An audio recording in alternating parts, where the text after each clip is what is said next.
Hi student. आज 2 दिन बाद हम लोग मिल रहे हैं। आज हम लोग क्वेश्चन सॉल्व करेंगे बॉम्ब कैलोरी मीटर का। ठीक है, बॉम्ब कैलोरी मीटर आपने सुना होगा। जैसे फॉर एग्जांपल आप चिप्स का पैकेट खाते हो, ठीक है, उसमें लिखा रहता है इतना कैलोरी है।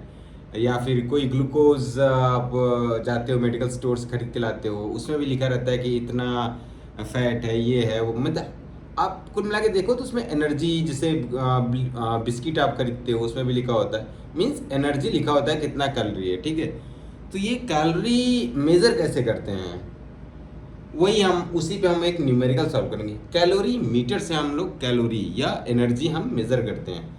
कैलोरी मीटर होता कैसा है, देखो बहुत सिंपल होता है। इसको ड्रॉ कर लेते हैं। देखो कुछ नहीं होता, एक चैम्बर होता है जिसमें हम फ्यूल बर्न करते हैं। ठीक है, आप इस चैम्बर को मान लो, इसमें हम फ्यूल बर्न करेंगे। और ये किसमें होता है, एक इंसुलेटेड वाटर पाइप होता है, सॉरी वाटर कंटेनर होता है। ठीक है, इंसुलेटेड, इंसुलेटेड मतलब न हीट बाहर जाएगी न हीट अंदर आएगी, कुछ नहीं होगा। ठीक है, यही आप समझ लो। ठीक है, मतलब इसमें आप फ्यूल, इसी में आपका जो भी रहेगा जिसको आप बर्न करोगे। ठीक है, इसमें आप अभी यहाँ पे फ्यूल ही मान लो, इसमें क्या है, वाटर है आपका। ठीक है, क्या है, वाटर है। अब इसी में एक थर्मामीटर भी आप प्रेस कर दो, ये आपका क्या हो गया, थर्मामीटर हो गया। ठीक है, और इसी में एक स्टार डाल दो। अब स्टार क्यों डाल रहे हैं, ये ऐसे करेगा तो मीन्स जब घूमेगा तो सब होमोजीनियस लिक्विड बना देगा, मतलब टेम्परेचर क्या है, इक्वली डिस्ट्रीब्यूटेड हो जाएगी हर जगह। ठीक है, तो सिंपल सी बात है, इसमें फ्यूल जलेगा। ठीक है, एक चेम्बर है, तो इसमें जो भी हीट निकलेगी वो क्या है, इस वाटर में जाएगी, तो इस वाटर का टेम्परेचर इंक्रीज होगा। ठीक है, तो उसी से हम क्या एनर्जी निकालेंगे, कैसे निकालेंगे। देखो वाटर का कुछ हीट कैपेसिटी होता है। हीट कैपेसिटी पता है क्या होता है, 1 मोल वाटर जलने के लिए, मीन्स गर्म होने के लिए 1 मोल वाटर, 1 मोल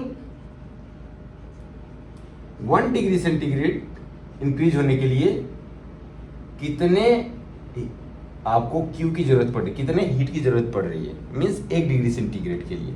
ठीक है, यही कंसेप्ट। तो एक का अगर दिया रहेगा, ठीक है, अगर आप ऐसे समझो, अगर 1 मोल का आपको दिया है, ये गिवन है, तो अब जितने मोल उसमें पानी होंगे, मीन्स जितना भी वेट दिया होगा मोल में कन्वर्ट कर लेंगे, तो उससे से हमें निकल जाएगा क्यू कितना है। ठीक है, ठीक है, अब क्वेश्चन पढ़ लेते हैं हम लोग।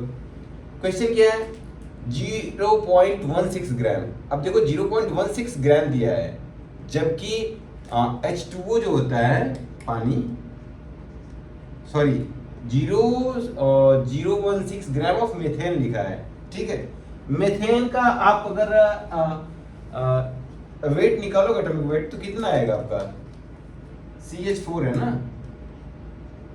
देखो इसका होता है, कार्बन का होता है 12, H का होता है 4, 4 है, 4 नहीं 1 होता है ना, तो 4 4 ये है, तो मतलब 4 इंटू 1, हाइड्रोजन का 1 होता है, तो 12 प्लस 4 दैट इज 16। ठीक है, इसका एटॉमिक वेट 16 आ गया, 16 ग्राम का मतलब हमने 1 मोल मान लिया। ठीक है, ऐसे समझो आप। अब 1 मोल का 1 डिग्री सेंटीग्रेड बढ़ने के लिए जो एनर्जी दिया है वो कितना दिया हुआ है, ठीक है, उसको पढ़ते हैं हम, इतना आप जानते रहो। ठीक है, मतलब सब्जेक्टेड टू कंबस्शन, तो जो 0.16 gram of methane was subjected to combustion at 27 degree centigrade, 27 degree Celsius पे आपका कंबस्शन हो रहा है, मतलब इसमें जो टेम्परेचर है वो कितना है, 27 डिग्री सेंटीग्रेड। ठीक है, in a bomb calorimeter, calorimeter ऐसा ही होता है। ठीक है, फिर the temperature of calorimeter system including water was found to rise, मतलब ये जो सिस्टम है पूरा, इसका जो एनर्जी राइज हो रहा है, कितना हो रहा है, राइज हो रहा है, चेंज हो रहा है, मतलब पहले अगर कुछ रहा होगा तो उसमें राइज हो रहा है 0.5 डिग्री सेंटीग्रेड का। ठीक है, ये चेंज हो जा रहा है, बढ़ जा रहा है। Calculate the heat of combustion, 2 पे निकालना है, एक निकालना है क्या है, कांस्टेंट वॉल्यूम पहला निकालना है, the heat of combustion of methane at, पहला कांस्टेंट वॉल्यूम, दूसरा कांस्टेंट प्रेशर, दो पे निकलना है। गिवन क्या है, the thermal capacity of calorimeter system is 17.7 kilo joule per kelvin, मतलब 17.7 किलो जूल लग रहा है 1 डिग्री सेंटीग्रेड बढ़ाने के लिए 1 मोल का, ठीक है। अब इसमें थोड़ा सा मैं अच्छे से लॉजिक बता रहा हूँ। क्या लिखा है, पर केल्विन लिख रहा है, मतलब 1 केल्विन इंक्रीज होने में इतना एनर्जी लग रहा है। कोई भी चीज पर होती है तो यही मतलब होता है ना, तो ठीक है आप समझ गए, मतलब 17.7 किलो जूल लग रहा है 1 डिग्री सेंटीग्रेड के लिए, तो 0.5 के लिए कितना लगेगा। अब देखो ये डिफरेंस है ना, यहाँ पे एक चीज देखना आप, डेल्टा टी जो होता है मतलब यहाँ पे 0.5 है ना, तो आप चाहे इसको डिग्री सेंटीग्रेड लिखो या केल्विन लिखो, दोनों सेम चीज है, क्योंकि डिफरेंस है, किसी का कितना डिफरेंस है। अब अगर केल्विन में इसको कन्वर्ट करोगे 273 ऐड कर दोगे, फिर 273 ऐड कर दोगे, दोनों में इनिशियल फाइनल में माइनस करोगे तो 273 तो कैंसिल ही हो जाएगा। डिफरेंस कितना है, 0.5, मतलब 1 डिग्री सेंटीग्रेड बढ़ाने के लिए आपको चाहिए कितना, चाहिए इतना चाहिए, ठीक है।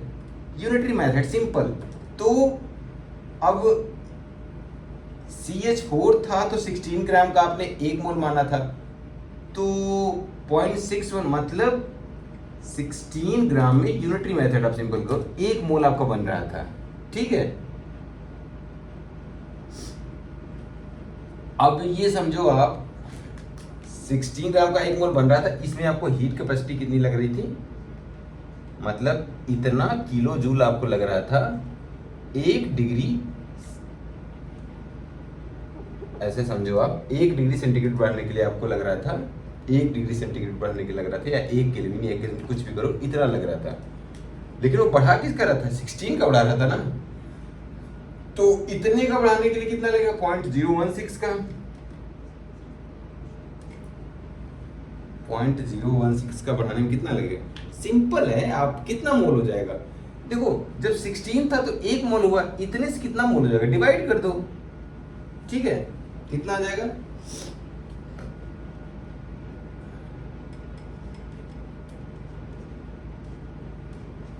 यही आएगा ना।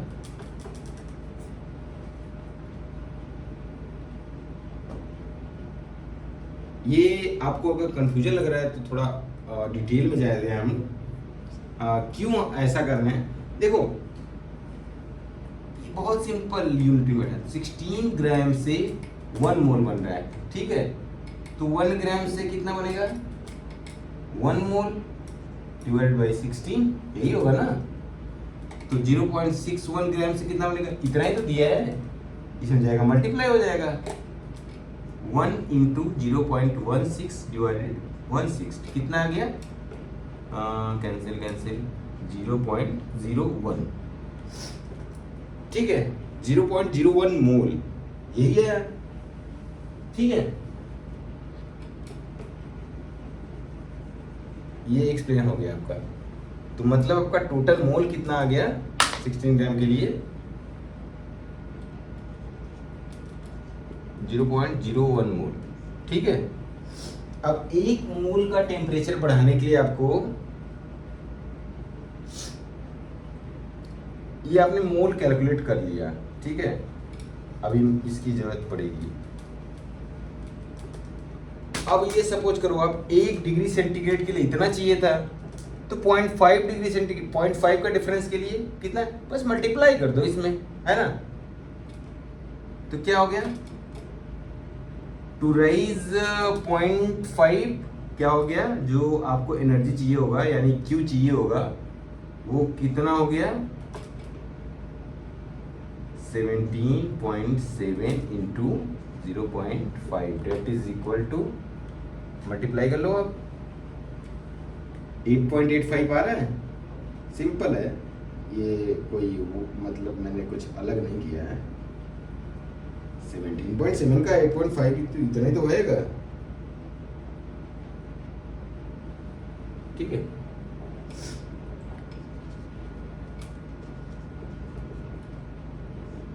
इतना किलो जूल, अगेन ध्यान रखना किलो जूल आ रहा है, किलो जूल जो अपने यहाँ पे लिखा था किलो जूल, ये किलो जूल रखना। अब देखो एक चीज आता है यहाँ पे, जब ये बर्न होगा, ठीक है, मैंने आपको स्टार्टिंग लेक्चर में ही बता रखा है, सब बता रखा है, जब कोई चीज बाहर निकलती है तो नेगेटिव होता है ना। अब भाई पैसे हैं आपके पास, उसमें से आप बाहर निकाल रहे हो, खर्च कर रहे हो, तो नेगेटिव में जा रहे हो ना आप, तो ये क्या है, ये आपका नेगेटिव होगा। ये ध्यान रखने वाली बात है, हमेशा ध्यान रखने वाली बात है, ठीक है। अब एक बात बताओ, जो आपका यू होगा वो क्या होगा, चेंज इन, ठीक है, सबसे पहले हम लोग ये करते हैं, आप पहले क्वेश्चन पे चलो आप, ठीक है। आपको पूछ रहा है heat of combustion of methane at constant volume. Suppose करो आप कांस्टेंट वॉल्यूम है, कांस्टेंट वॉल्यूम तो होगा ही, इस चैम्बर का आप बढ़ नहीं रहा है ना, ये एक चैम्बर है, इसी में जला रहे हो आप, ठीक है, मीथेन जल रही है। अब सपोज करो जब किसी चीज का वॉल्यूम चेंज नहीं हो रहा है, तो आपने एक चीज पढ़ा है थर्मोडायनेमिक्स का फर्स्ट लॉ,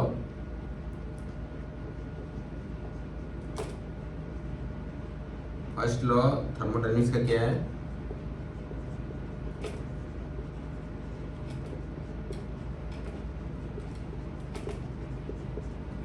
क्या है थर्मोडायनेमिक्स का फर्स्ट लॉ,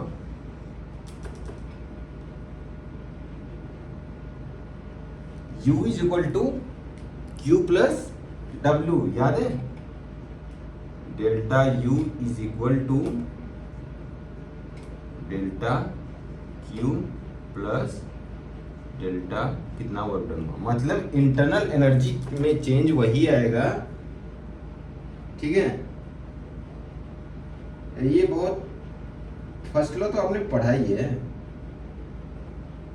और हमने शायद इसको इसके पहले न्यूमेरिकल किए थे उसमें भी यूज किए थे, ठीक है।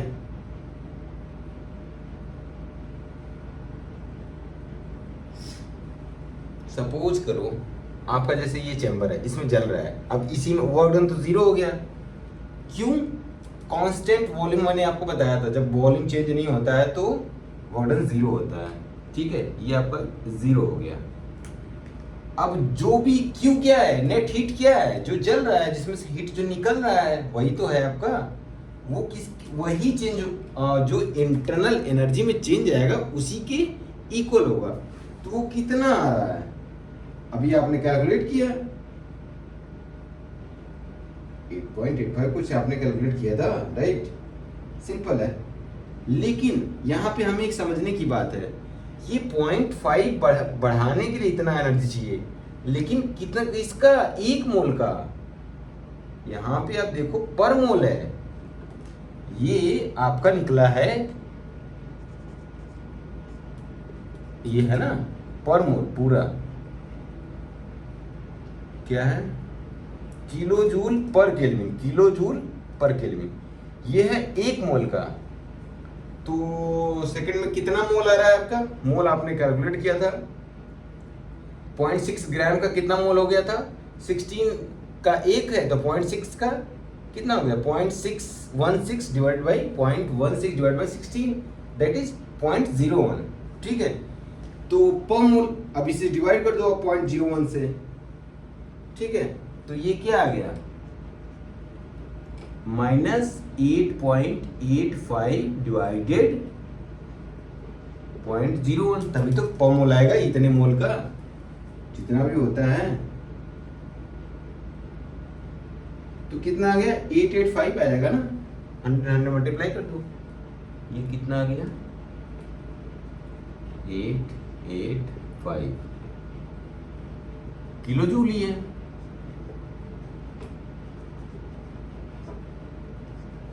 ठीक है, ये आपका आ गया किलो जूल पर मोल आ गया।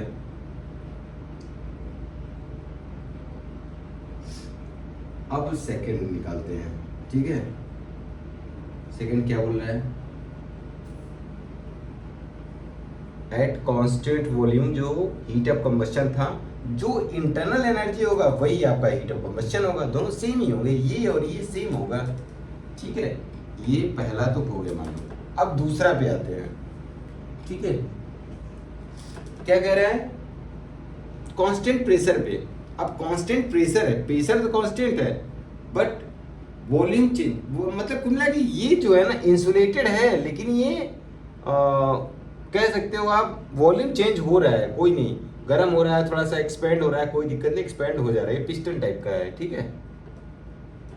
ये हो सकता है, मतलब वॉल्यूम चेंज हो सकता है, बट प्रेशर कांस्टेंट रहेगा। प्रेशर कांस्टेंट रखने के लिए तो वॉल्यूम चेंज हो रहा है कि अगर सपोज करो आपका CH4 है, अब ये जल रहा है, ठीक है, मतलब ये O2 से करेगा, तो किसमें होता है CO2 प्लस वाटर, यही तो बनता है। अब इसको बैलेंस कर दो आप, CO2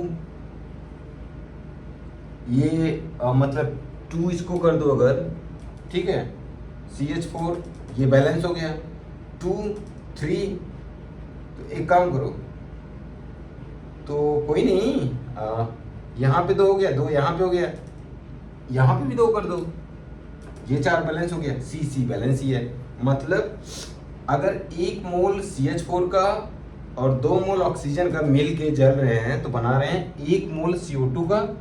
H2O तो लिक्विड ही होता है, क्योंकि यहाँ लिक्विड है ना, तो जो भी गर्मी है निकल रही है, सपोज करो जो वाटर वेपर होगा वो क्या होगा, ठंडा होकर वापस लिक्विड में। तो मतलब सॉलिड और लिक्विड दोनों का हमें नंबर ऑफ मोल नहीं लेना है, सिर्फ गैस का लेना है। तो मतलब 2 मोल 1 मोल मीन्स 2 and 1 3 मोल, बाद में क्या बन रहा है कंबस्टन के बाद 1 मोल, मतलब आपके नंबर ऑफ मोल कम हो रहे हैं। मतलब ऐसे समझो आप कि कमरे में 3 लोग गए लेकिन 2 लोग गायब हो गए और 1 ही बचे, तो क्या होगा, जब 1 ही लोग उस कमरे में रहेंगे तो ऑब्वियस सी बात है कमरे की एंट्रोपी कम हो गई। हाँ, एंट्रोपी भी कम। और जब 3 लोग गए थे तो ऐसे समझो आप कमरे में प्रेशर बहुत ज़्यादा बढ़ गया था ना, छोटा सा कमरा था जैसा भी हो। जब 1 लोग बन गए तो क्या हो गया, 2 गायब हो गए तो प्रेशर कम हो गया। तो मतलब इसमें प्रेशर कम हो गया तो क्या हुआ, बाहर से उसको काउंटर बैलेंस करने के लिए आएगा ना कोई चीज़। जब अंदर प्रेशर कम हो गया तो बाहर वाला उसको दबाएगा, सिंपल सी बात है, काउंटर बैलेंस करने के लिए। तो कुल मिला के कहने का मतलब ये है कि जो आपका प्रेशर था, और बोल क्या रहा है, प्रेशर कांस्टेंट करने के लिए हमने बाहर से अंदर वर्क किया, ठीक है, एक वर्क कर दिया, ठीक है। अब हम इसके कॉन्सेप्ट पे आते हैं, ठीक है।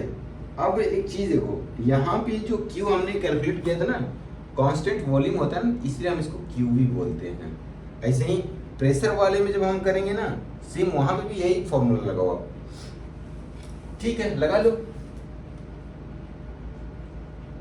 Delta U is equal to delta Q plus delta W, ठीक है। तो डेल्टा U तो आपका दिया हुआ है, कितना है, सॉरी माइनस था, -885 is equal two kilo joule दिया है। अब डेल्टा Q आपका क्या होगा बताओ। सबसे पहले तो मान लो डेल्टा Q को डेल्टा Q अब वही निकालना है। अब यहाँ पे जब कांस्टेंट प्रेशर होता है ना, तो ये डेल्टा Q को या तो QP लिख दो या तो डेल्टा H लिख दो, यही होता है। प्लस अब एक बात बताओ, देखो एक्सोथर्मिक रिएक्शन है, CH4 मेथेन एक्सोथर्मिक, तो जो वर्क डन होगा वो क्या होगा, नेगेटिव होगा, नेगेटिव होगा ना। तो क्या हो गया,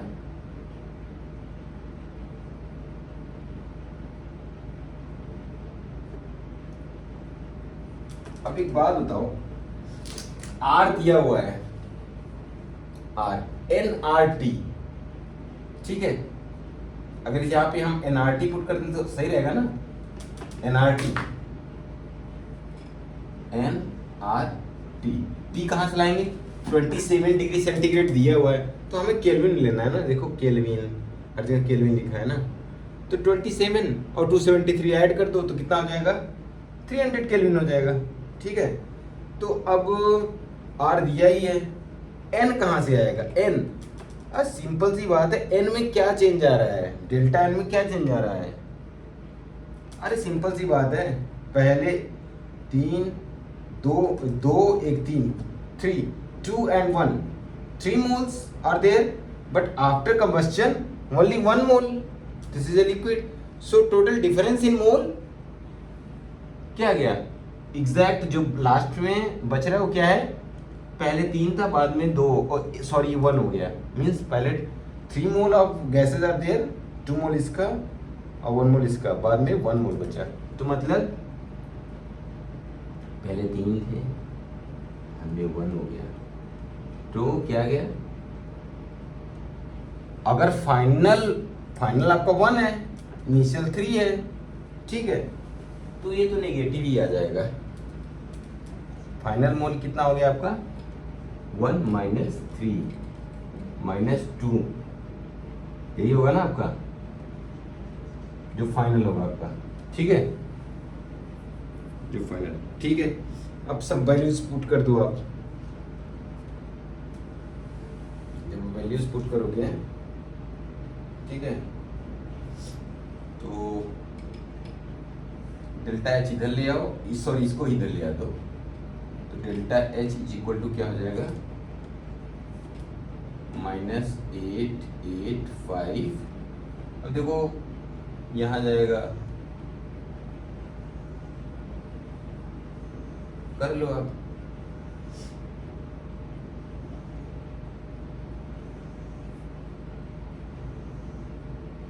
यहाँ पे आपने प्लस लिखा है, प्लस नहीं होगा, सॉरी माइनस होगा, मैंने बताया था एक्सोथर्मिक रिएक्शन है तो ये माइनस ही होगा, माइनस होगा। अब ये इधर जाएगा तो भी माइनस ही होगा, ठीक है, प्लस ये तो प्लस हो जाएगा, लेकिन ये तो माइनस ही रहेगा ना, या माइनस माइनस प्लस कर दोगे तो यहाँ माइनस हो जाएगा, माइनस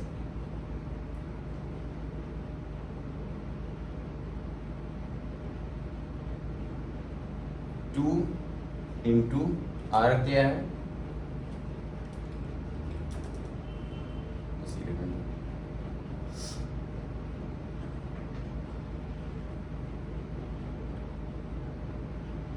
आर क्या है 8.314 जूल है, जूल है, ध्यान रखना जूल लिखा है, किलो जूल नहीं लिखा है, इसको पूरे किलो जूल में करने के लिए 10⁻³ से मल्टीप्लाई कर लो, ठीक है, आर हो गया टी 300, अरे यही है ना, यही क्या है 27 degree centigrade plus 273 is equal to 300, यही तो है।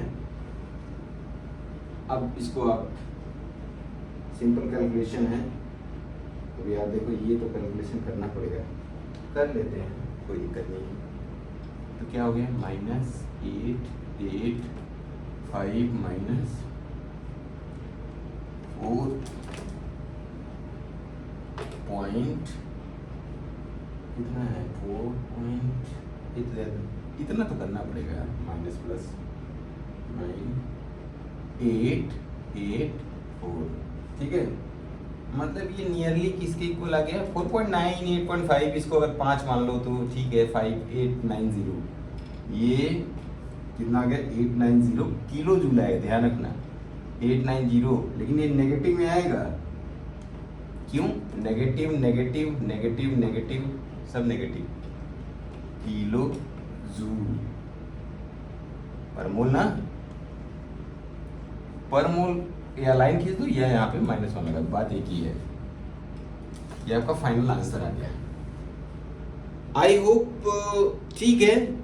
अब इसकी रिगार्डिंग अगर कहीं पे कंफ्यूजन हो ना किसी पॉइंट पे, देखो किया कुछ नहीं है, ये तुम्हारा कैलोरीमीटर होता है, यहाँ पे अंदर जलता है, बाहर पानी होता है, उसी पानी में ये अपना टेम्परेचर फिर जो भी हीटर जा रही है जिससे किसका टेम्परेचर राइज हो रहा है, तो उसी टेम्परेचर को राइज को हम अगर मेजर कर लें कितना डिग्री सेंटीग्रेड बढ़ा, तो सपोज करो 1 डिग्री सेंटीग्रेड बढ़ाने के लिए हमें इतना चाहिए होता है एनर्जी, ठीक है, इतने किलो जूल की, तो कितना बढ़ रहा है उतना निकाल लें।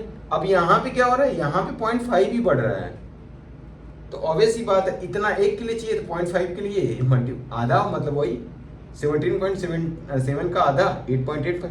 हमने नेगेटिव क्यों लिया, क्योंकि बढ़ रहा है ना, एक्सोथर्मिक रिएक्शन है, बाहर निकल रही है हीट, ठीक है।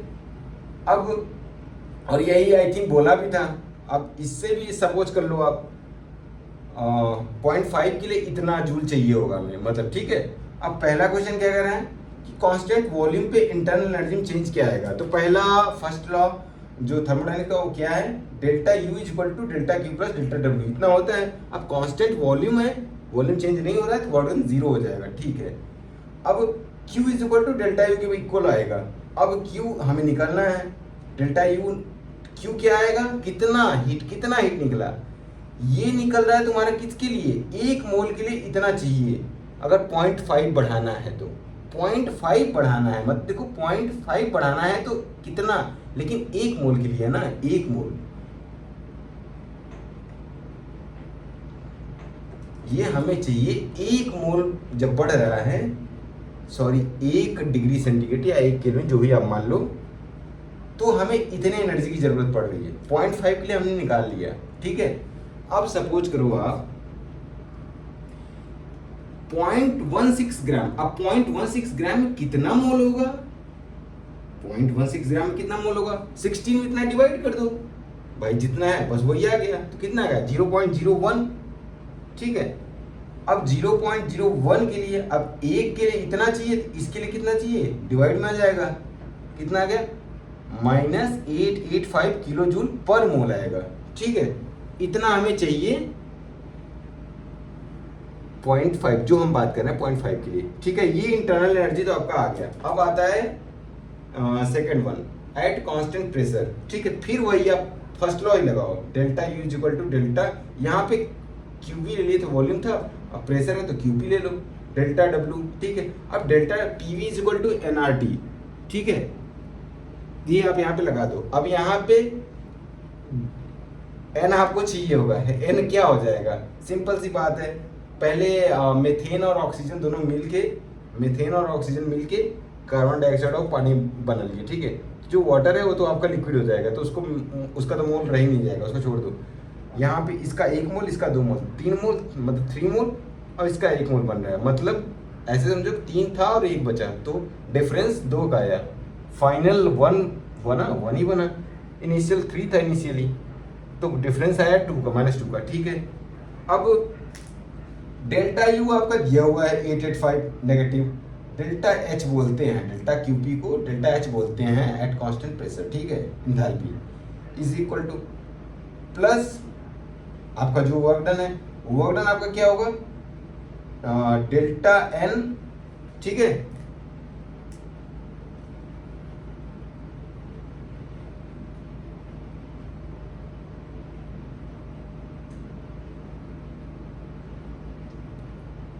एक्सोथर्मिक है ना, एक्सोथर्मिक है तो नेगेटिव होगा, ये ध्यान रखना आप।